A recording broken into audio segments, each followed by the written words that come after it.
Isa na namang bigating tao ang pumila at tumikim ng pares ni Diwata, kasabay ng interview sa kanya kung paano siya nagsimula at paano niya ito pinatatakbo, at nasabi nito sa gitna ng kanilang pag-uusap, na balang araw ay mayroon na umanong magiging Diwata Mall. Narito po ang mismong video ng pag-uusap ni Corina Sanchez at Diwata. Yung pinagmamalaki kong Seeking Joy at saka yung Paris Overload ko na rin yung kawali sa atin siya ng Bulaklak. So, pero may naman tayong barbecue, may Seeking Inasal. Pero, siyempre mag-isa ka lang naman, kaya ito lang muna kapatikin ko sa'yo, baka di mo makain lahat. O, hindi pa ako nag-aalmusal last month. Kayang-kaya ko yan. Teka muna, bakit Paris? Paris kasi, Naisip mo, bakit Paris? ano, kasi di ba Lugaw, ito kasi bago ko nag-start, nakita ko kasi talaga hindi man yung sa Paris dati sa mga kalsada. Hindi ba kalsada naman ako galing. So, kaya ito yung naisip ko, i-business. Kasi para mas madali pag Paris yung tininda ko, maras maraming bibili at saka pagkain siya.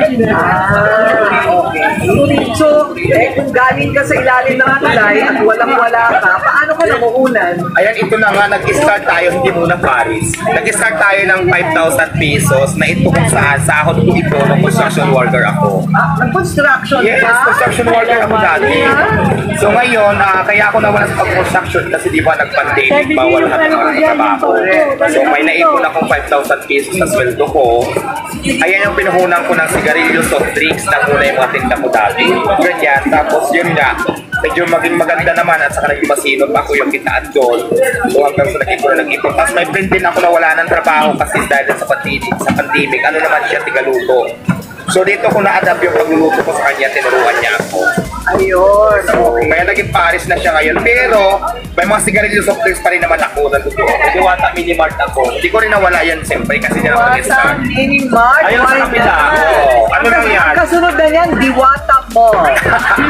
Diba? Hindi yung Mini Mart Yes, sa lamisa ma. lang nakalagay. Bakit? Libre Tinawag ko lang lang yan. yung Mini Mart para Yes. maganda pakinggan. Yes. Ay, libre lang ang mangarap. Mangarap ka na ng malaki. Correct. Wala namang bayad mangarap kaya Diyos ko mangarap tayo. Diwata Mall. Pero kailangan Yes, talaga pag nangarap correct. tayo, action na natin. Kasi walang imposible pag nangarap tayo with action na makamit yung pangarap natin. Sikreto kasi ang daming mahirap, di ba? Ang daming mahirap, pero ang dami ring tamad. Ang daming mga nakatira sa ilalim ng tulay. Ano yung sikreto para... Kasipagan lang ang sikreto at sa diskarte sa buhay at laban lang sa mga pagsubok sa buhay, huwag kang sumuko. Kasi pag sumuko ka, hindi mo makakanta yung ganitong klaseng di ba? Hindi mo makakanta yung pangarap mo kasi sumuko ka, hindi mo nilaban eh. Mabuti hindi ka napunta sa masamang bisyo. Hindi naman. Oo. Hindi naman. O sinubukan. Nasubukan ko lang pero hindi pare kung patuloy pa natin. Wala namang ganda sa itutulog yan. Oo, kasi nagne-negosyo ka na, wag na, hindi ba? Okay, so, yung regular na pares, hindi ito yun. Hindi.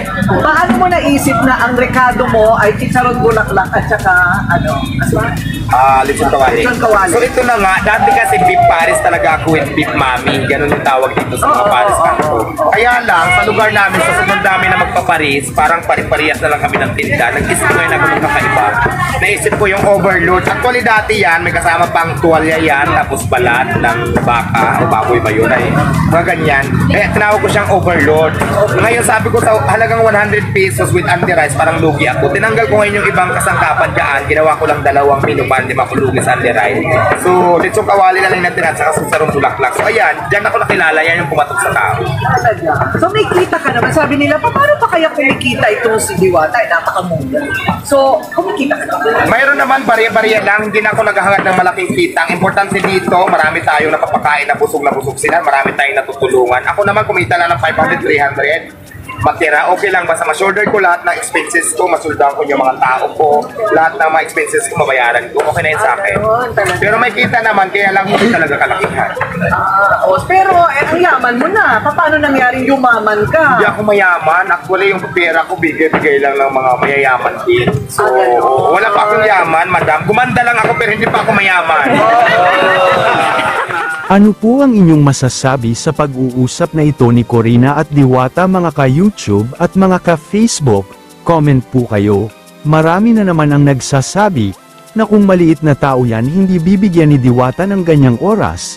Kung nagustuhan nyo po ang videong ito, paki-like and share na lang po, pa-subscribe at follow na lang din po. Maraming salamat po sa panunood at suporta. All the glory belongs to our Lord Jesus Christ. God bless us all.